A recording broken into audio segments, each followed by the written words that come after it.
지구 아래에는 빛과 소리가 거의 생존하지 못하는 깊은 틈이 있습니다. 바려부키나 동굴은 7,200피트 이상 깊이에 위치해 있습니다. 한 남자가 홀로 탐험에 나섰습니다. 어떠한 지원도 없이 되돌아오지 않았습니다. 그를 위험을 감수하게 만든 이유는 무엇이었고, 그는 왜 다시 서피스로 돌아오지 못했을까요? 오늘 우리는 바려부키나 동굴 사건의 오싹한 수수께끼를 파헤쳐 보겠습니다. 먼저 이 숨겨진 심연의 세계가 어디에 위치하는지 알아봅시다. 코카서스 산맥은 러시아와 조지아 사이에 자리 잡고 있으며 18,000피트가 넘는 유럽의 가장 높은 봉우리 엘브루스 산을 포함합니다. 서쪽의 아브하지아에는 고대 강에 의해 형성된 석회암 봉우리인 가그라 산맥이 있습니다. 이 강들은 깊은 협곡을 만들어내고 세계에서 가장 큰 동굴 중 일부를 형성했습니다. 가그라 산맥은 지구에서 가장 깊은 동굴 4곳을 포함하고 있습니다.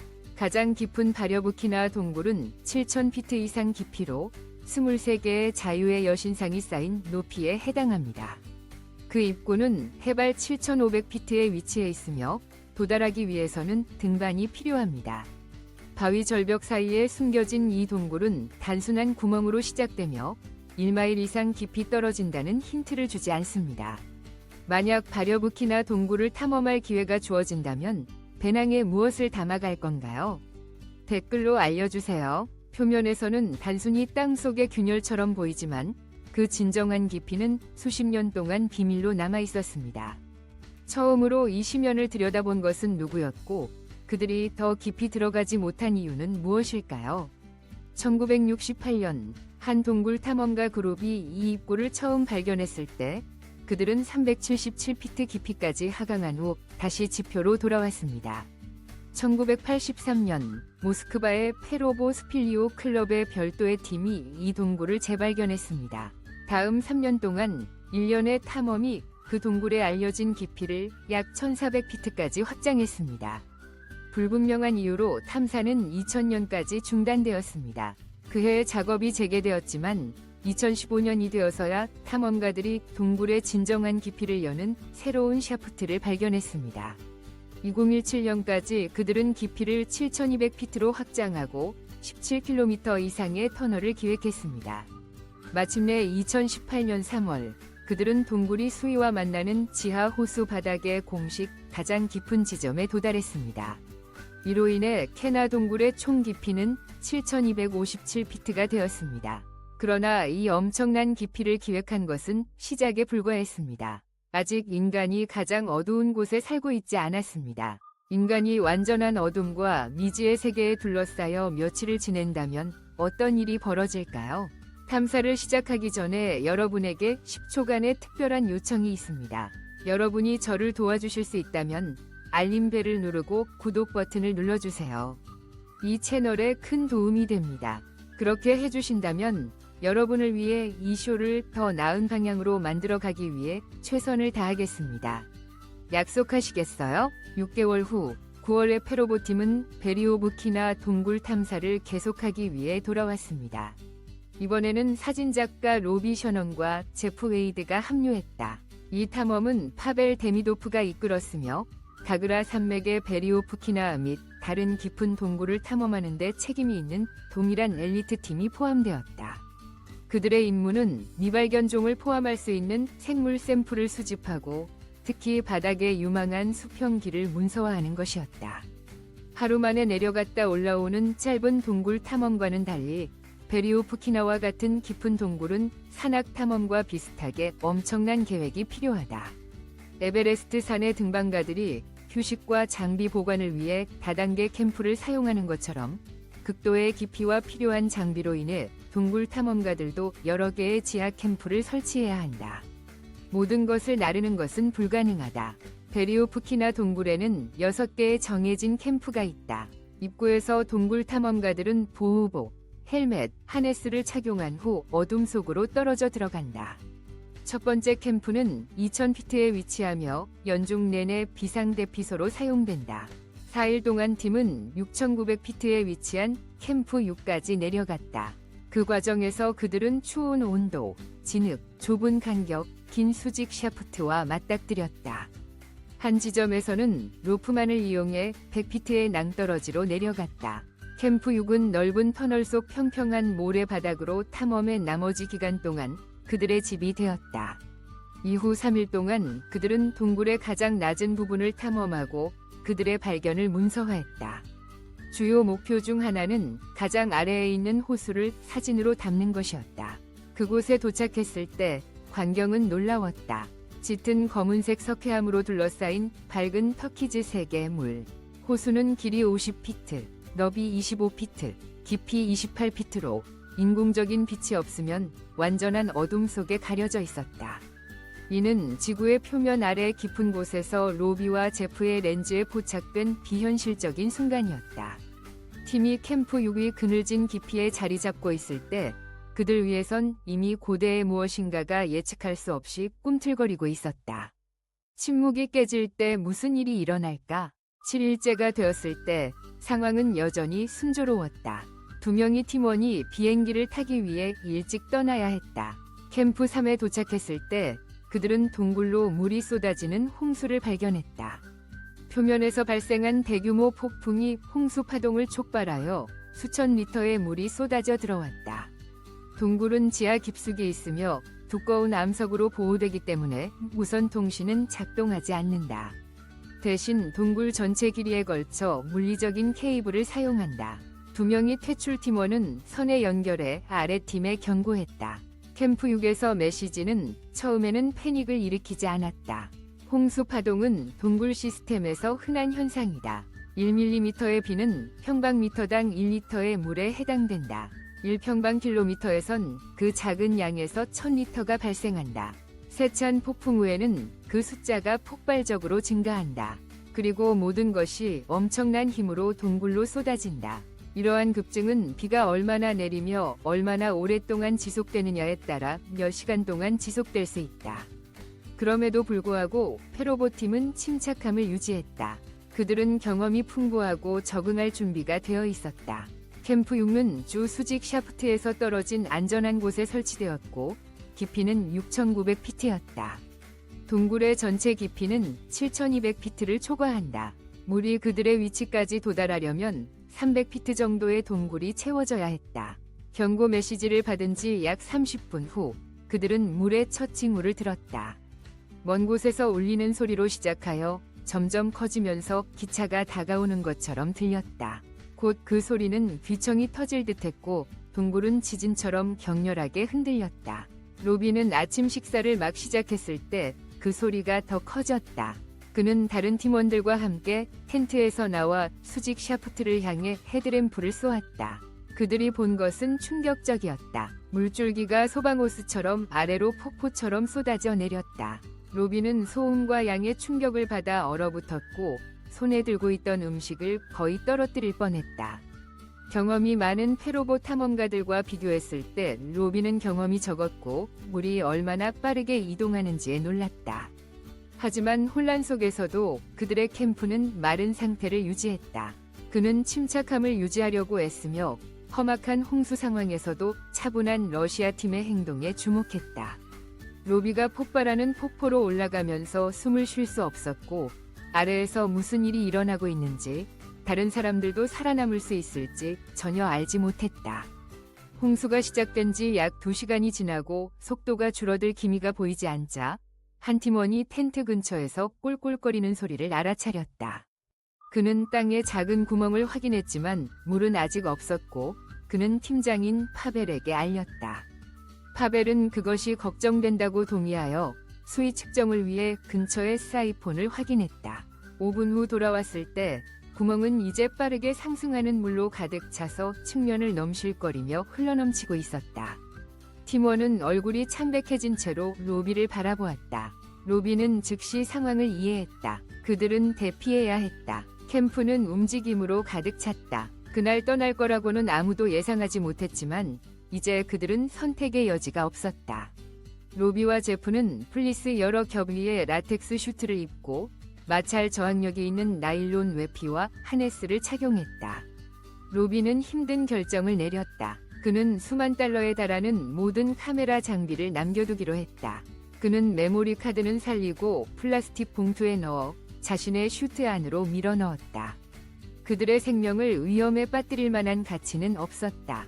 로비는 자신과 제프가 위쪽으로 향한다고 외치고 그들은 캠프 6을 떠났다. 이것이 그들이 그 수준에서 페로보 팀과 마지막으로 연락을 하게 될 것이었다. 러시아 팀은 파벨의 돌아오기를 기다린 후 움직이기로 했다.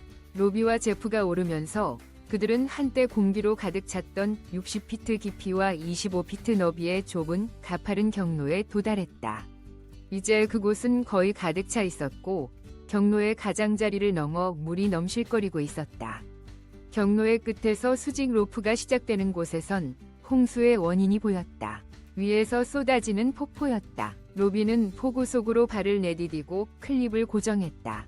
물이 그의 몸에 강력한 힘으로 부딪혔다. 그는 턱을 당겨 헬멧 아래에 작은 공기 주머니를 만들어 숨을 쉬었고 앞에 있는 흰 로프에만 집중하며 상승 장비를 꾸준히 위로 올렸다.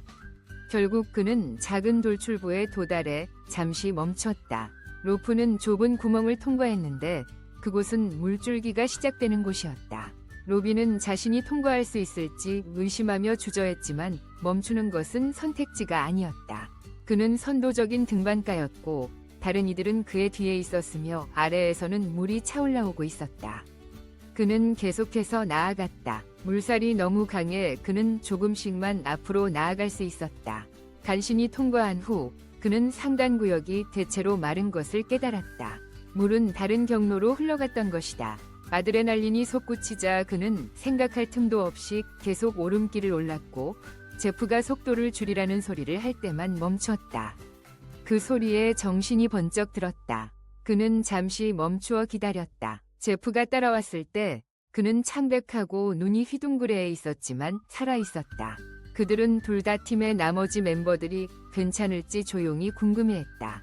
로비와 제프는 6200피트 높이의 캠프 5에 도착해 기다렸다. 동굴은 여전히 그 주변에서 흔들리고 있었다. 심연을 바라보며 그들은 결국 헤드램프를 발견했다. 그것은 앙드레였다. 그가 도착했을 때 그들은 나머지 팀에 대해 물었다. 그는 조용히 고개를 저었고 그들은 최악의 상황을 두려워하며 긴장된 침묵 속에서 앉아 있었다. 한편 아래에서는 파벨이 사이펀에서 돌아와 다리가 완전히 잠겨 있는 것을 발견했다. 나머지 팀은 루프에 도달하기 위해 수영해야 했다. 파벨은 마지막이었다. 그가 수영하는 동안 그 방은 소용돌이로 변해버렸다. 회오리치는 물살이 그를 돌리고 그는 그 선에 도달하기 위해 힘겹게 싸워야 했다. 그들이 올라가기 시작했을 때 모든 깊은 통로는 완전히 침수되어 있었다. 앤드류가 도착한 지 15분 후 5개의 불빛이 더 나타났다.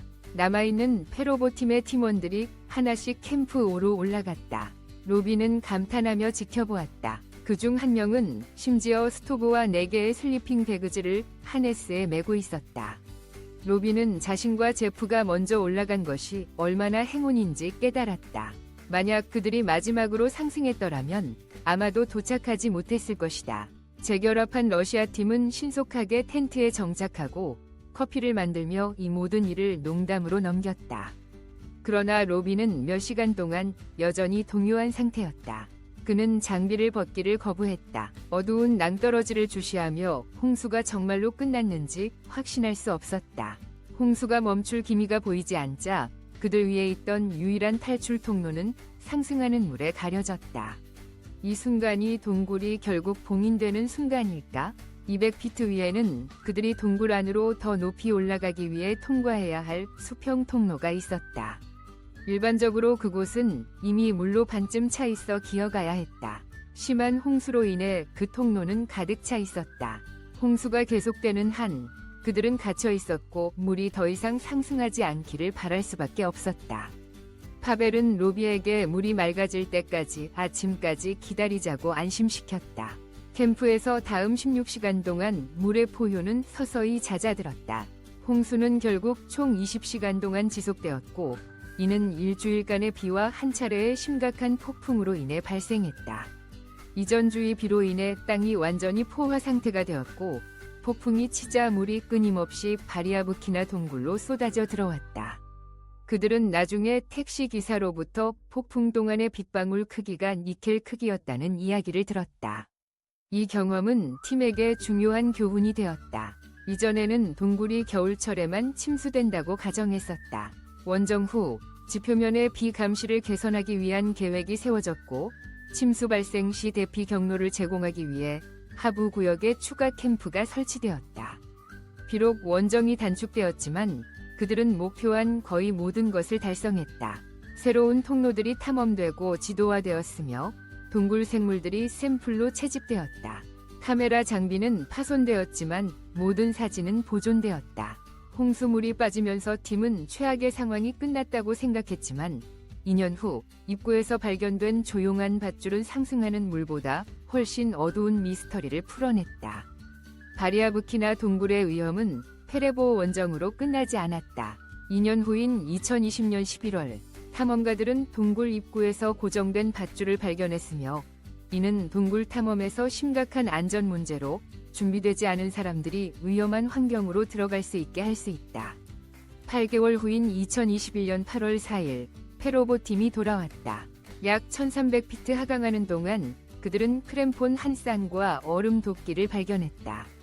이들은 위에서 떨어진 것이 아니었다. 누군가 동굴에 들어가 깊숙이 들어갔다. 2000피트 지점에서 그들은 첫 번째 캠프인 3200에 도달했고, 두 번째 캠프에서 만났다. 그리고 3600피트에서 동굴의 바닥까지의 중간 지점에서 여전히 동굴 장비를 착용하고 줄에 묶여있는 남자의 유해를 발견했다. 신원이 확인되지 않았으나 당국은 이후 실종자 데이터베이스를 통해 그의 신원을 37세 세르게이 코지예프로 확인했다. 세르게이는 소치 출신의 경험 많은 야외인으로 2020년 11월 1일 혼자 출발했다. 그는 정확한 목적지를 밝히지 않았다. 그의 휴대폰에서 발견된 파일을 바탕으로 그는 탐험 문서를 활용해 동굴로 가는 경로를 1년 가까이 준비한 것으로 보인다. 그는 크램폰과 아이스엑스를 사용하여 동굴 입구에 도착한 뒤 로프를 고정하고 3개의 장비 가방과 함께 하강했다. 그는 좁은 터널을 지나고 수직 샤프트를 격자 장치를 이용해 하강했으며 처음과 두 번째 캠프에서 잠시 머물렀다. 증거에 따르면 그는 두 번째 캠프에서 며칠 동안 생활한 후 더 깊은 곳으로 계속 나아갔다. 그 지점 아래에서는 동굴이 더 차갑고 습기가 많으며 기술적인 사항이 요구된다. 적절한 의복과 장비가 필수적이다. 세르게이가 더 이상 안전하게 하강할 수 없음을 깨닫고 돌아가려 했던 것으로 추정된다. 그러나 지형이 어렵고 적절한 장비 없이 오르기는 불가능했다. 그는 손상승기는 가지고 있었지만 수직 로프를 오르기 위해 필요한 발거는 부분이 없었다. 발걸음이 없었던 탓에 피로와 추위가 그를 압도했을 가능성이 높다. 그는 다시 지표면으로 돌아갈 수 없었다. 페로보 팀은 당국에 통보했으며 복잡한 구조 작업이 이어졌습니다. 동굴의 깊이와 난이도를 감안할 때 100명 이상의 전문가가 참여했습니다. 안전 프로토콜은 공기질을 포함한 환경 위험을 고려해야 했습니다. 신중하게 조율된 작업을 거쳐 세르게이의 유 리메인스가 존경을 표하며 회수되어 소치에 있는 가족에게 돌아갔습니다. 브레오프카 동굴은 2018년에 얻은 기록으로 지구에서 알려진 가장 깊은 동굴로 남아 있습니다.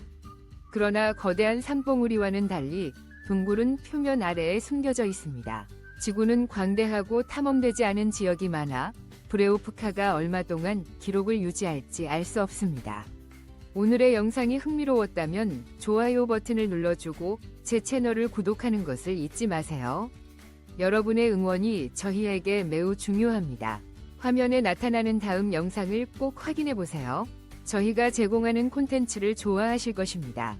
다음에 어떤 나라를 탐험해 주길 원하시는지 댓글로 남겨주세요. 시청해 주셔서 감사합니다. 다음 영상에서 뵙겠습니다. 저희와 함께 해주셔서 감사합니다. 응원의 표시로 댓글을 남기고 좋아요를 눌러주시면 좋겠습니다. 그리고 더 흥미로운 영상을 위해 구독 버튼도 꼭 눌러주세요. 다음에 뵙겠습니다.